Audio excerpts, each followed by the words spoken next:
नमस्कार दोस्तों, चलिए जानते हैं देश और दुनिया की 25 फटाफट बड़ी खबरों को सिर्फ 5 मिनट में। लेकिन उससे पहले आप यह वीडियो किस गांव या शहर से देख रहे हैं हमें कमेंट में जरूर बताएं, ताकि हम आपके हर जिले की सरकारी योजना या लाभान के बारे में आपको पहले अपडेट करते रहे। और हाँ, अगर आपको ये खबर जरा सा भी इन्फॉर्मेटिव लगे तो वीडियो को लाइक कर देना। और साथ में अगर आप अपने जिले के सोने चांदी के भाव जानना चाहते हैं तो वीडियो को पूरा देखिएगा, जिस वीडियो के लास्ट में बताएंगे। पाकिस्तानी एयरलाइन के लिए 24 जुलाई तक बंद रहेगा भारत का हवाई क्षेत्र। भारत ने पाकिस्तानी विमानों और एयरलाइंस के लिए अपने हवाई क्षेत्रों को 24 जुलाई तक प्रतिबंधित करने वाले नोटिस टू एयरमैन को बढ़ा दिया है। भारत ने अपने नोटम को 1 महीने के लिए बढ़ाया है। देश में बढ़ती महंगाई के बीच एलपीजी गैस के दाम में कोई गिरावट नहीं दिख रही है। जहां एमपी में एक सिलेंडर का दाम 858 रुपए है, वहीं छत्तीसगढ़ में एक सिलेंडर का दाम 924 रुपए पहुंच गई है। मौसम विभाग ने दिल्ली में गरज के साथ भारी बारिश की चेतावनी दी है और येलो अलर्ट जारी किया है। इसके साथ ही हरियाणा, चंडीगढ़, पंजाब और राजस्थान के कुछ हिस्सों में भी मानसून के आगे बढ़ने के लिए हालात अनुकूल बताए हैं। मानसून के प्रभाव से देश के कई हिस्सों में मूसलाधार बारिश हो रही है। पश्चिमी उत्तर प्रदेश, उत्तराखंड, ओडिशा, पूर्वोत्तर राज्यों, मध्य प्रदेश, महाराष्ट्र और दक्षिण भारत में भारी बारिश का दौर जारी है। इस बीच पहाड़ी क्षेत्रों में लगातार भूस्खलन की घटनाएं सामने आ रही हैं। देश में एक बार फिर राहत भरी खबर सामने आई है। कोरोना वायरस संक्रमण के मामलों में लगातार धीरे धीरे गिरावट जारी है। जहां एक समय कोरोना की दूसरी और तीसरी लहर ने पूरे देश को झकझोर कर रख दिया था, वहीं अब संक्रमण की रफ्तार काफी हद तक धीमी हो चुकी है। भारत में कुल सक्रिय मामलों की संख्या घटकर 4500 हो गई है। गुजरात, पंजाब, पश्चिम बंगाल और केरल की विधानसभा सीटों पर उपचुनाव हुए। गुजरात में आपके गोपाल इटालिया ने 17,554 वोटों से जीत दर्ज की, जहां भाजपा 18 साल से नहीं जीती थी। पंजाब के लुधियाना पश्चिम में आपके संजीव अरोड़ा जीते। हार के बाद पूर्व मंत्री भारत भूषण आसू ने कांग्रेस नेताओं पर असहयोग का आरोप लगाया। वहीं अखिलेश यादव ने इंडिया गठबंधन की जीत को भाजपा के अंतिम दौर की शुरुआत बताया।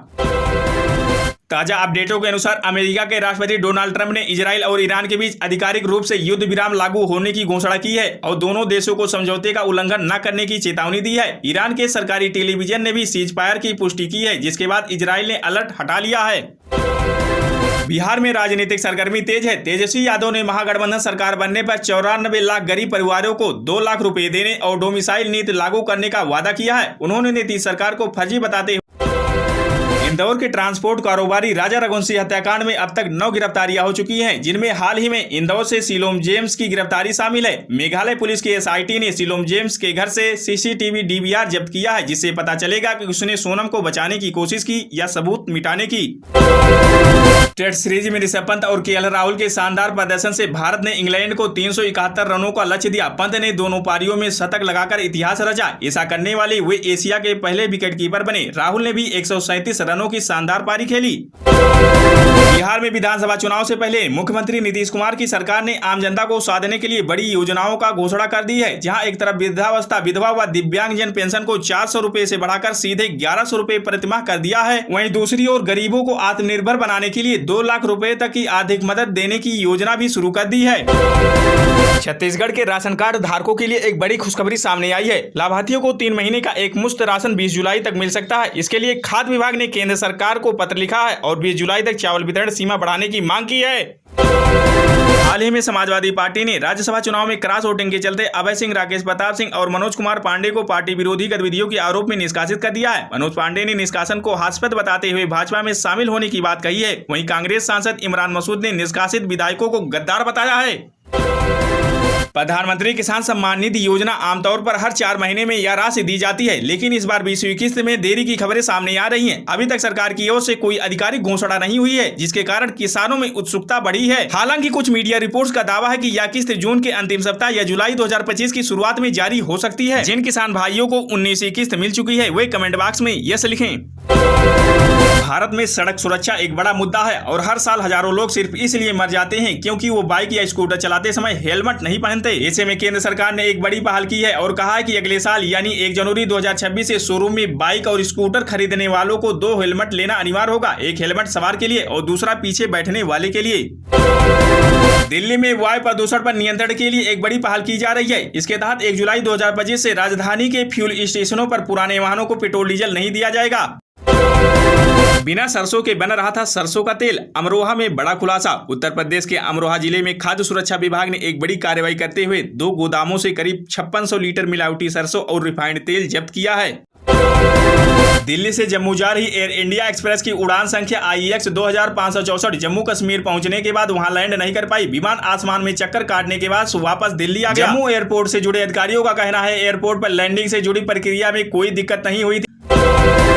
उत्तर प्रदेश में आगामी त्रिस्तरीय पंचायत चुनाव की तैयारियां जोर पकड़ रही हैं। इस बार के चुनाव को लेकर कई महत्वपूर्ण फैसले लिए जा रहे हैं, जिनमें से 2 सबसे महत्वपूर्ण बिंदु हैं। पिछड़ा वर्ग आरक्षण के लिए आयोग का गठन और ग्राम पंचायतों में नए सिरों से वार्डों का निर्धारण। बिहार में बड़े पैमाने पर हथियार लाइसेंस को रद्द करने की तैयारी चल रही है। हथियार पर अब तक का सबसे बड़ा एक्शन होगा। आपके पास अगर हथियार का लाइसेंस है, आपने कभी शादी में फायरिंग की, सोशल मीडिया पर पोज मारते हुए तस्वीरें डाली या किसी केस में नाम दर्ज है, तो अब सावधान हो जाइए। उड़ीसा में दलितों के साथ हैवानियत। उड़ीसा के गंजाम जिले में बहुत ही शर्मसार घटना सामने आई है। पुलिस ने बताया है कि मवेशी तस्करी के शक में 2 दलितों के बाल काट दिए गए, उनकी पिटाई हुई और उन्हें घुटनों के बल चलने और मवेशियों का चारा खाने पर मजबूर किया गया।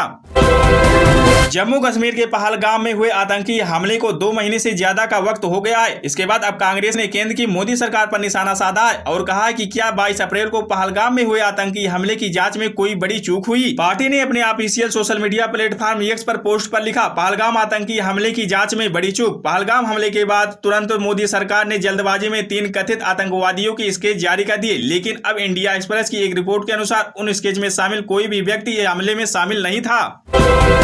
उड़ीसा के एक गांव में 2 दलित युवकों के साथ की गई बदसलूकी को लेकर सियासत तेज हो चुकी है। अब इस मामले पर कांग्रेस के दिग्गज नेता राहुल गांधी की तीखी प्रतिक्रिया सामने आई है। राहुल गांधी ने इस घटना को लेकर जहां बीजेपी पर सवाल उठाए हैं, वहीं उन्होंने कहा कि देश संविधान से चलेगा, न कि मनुस्मृति से। सराफा बाजार में आज सोना प्रति 100 ग्राम के हिसाब से 14,700 रुपए सस्ता हो गया है। आज 1 ग्राम सोने का दाम 9,937 रुपए, 8 ग्राम का दाम 79,496 रुपए और 10 ग्राम का दाम 99,370 रुपए है। चांदी के दाम में आज 1,000 रुपए की गिरावट आई है। आज 1 ग्राम चांदी का दाम 109 रुपए, 8 ग्राम का दाम 872 रुपए और 1 किलोग्राम का दाम 1,09,000 रुपए है। प्लेटिनम आज 4,000 रुपए महंगा हो गया है। आज 1 ग्राम प्लेटिनम का दाम 3,579 रुपए, 8 ग्राम का दाम 28,632 रुपए और 10 ग्राम का दाम 35,790 रुपए है। पेट्रोल में आज 34 पैसे की बढ़ोतरी हुई है। आज मुंबई में 1 लीटर पेट्रोल का दाम 103 रुपए 50 पैसे, नोएडा में 1 लीटर पेट्रोल का दाम 95 रुपए 5 पैसे और भुवनेश्वर में 101 रुपए 16 पैसे है। घरेलू शेयर बाजार में जोरदार तेजी देखी गई। वैश्विक बाजारों में सुधार की उम्मीदों के चलते सेंसेक्स करीब 1015 अंकों की छलांग लगाकर 82,912 के स्तर पर पहुंच गया, जबकि निफ्टी 300 अंक चढ़कर 25,280 के पार कारोबार कर रहा है। दोस्तों, अगर आप अपने जिले के सोने चांदी के भाव जानना चाहते हैं तो कमेंट बॉक्स में अपने जिले का नाम बताएं, जिसे हमारी टीम की तरफ से आपको सोने चांदी के ताजा भाव प्रोवाइड कर दिए जाएंगे।